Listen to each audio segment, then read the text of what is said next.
The Haddonfield Borough Commission gave final approval to a new property maintenance ordinance on Tuesday night that they say will have the teeth necessary they need for enforcement.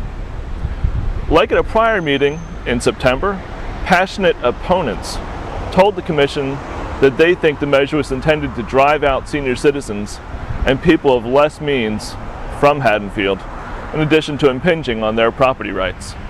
And I don't think that it's government's right to decide what type of person lives in a town. I don't think that's right.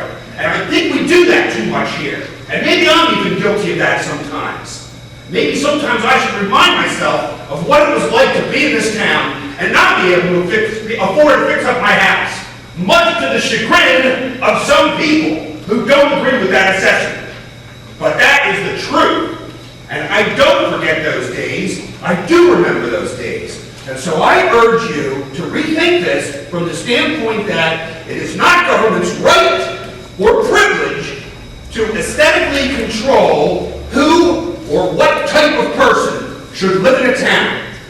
If you want us to trust you, then please give us a reasonable amount of time. I don't think anybody wants Haddonfield to look shoddy. I think everybody's trying to do the right thing. Yes, you have a few rotten apples in every basket, but give us the appropriate amount of time. 7 days isn't appropriate, and neither is 30 days by the enforcement officer, because we all know how officers think. It's the law, sir. You get the fine, you get the punishment. Judgment is against you. $1,000 per day. Still others pointed to the long-term neglect of the properties of their neighbors, saying that it impinges not so much on their neighbors' rights, but on theirs. We're not talking 9 inches of grass. We're talking grass that never gets cut, ever. Who cuts it? We do, the residents. We're talking leaves that never get swept. We're talking the sidewalk that never gets cleared. That's the easy part. We're talking about a roof that had holes in it so raccoons and animals could live there. We're talking raccoons and animals that go in our yards, go in our trash, go in our trees, prevent my family from eating meals on our outdoor deck.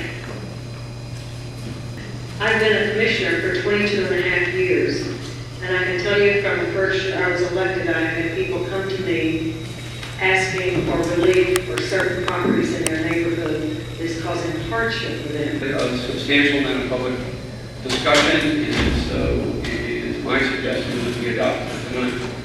While several residents suggested changes to the ordinance and offered examples of similar towns' property maintenance codes, the Commission approved of the measure without changes. For the whole story, pick up a copy of this week's retrospect at your local store or visit the paper online at www.theretrospect.com. For the Retrospect in Haddonfield, I'm Mark Swanson reporting.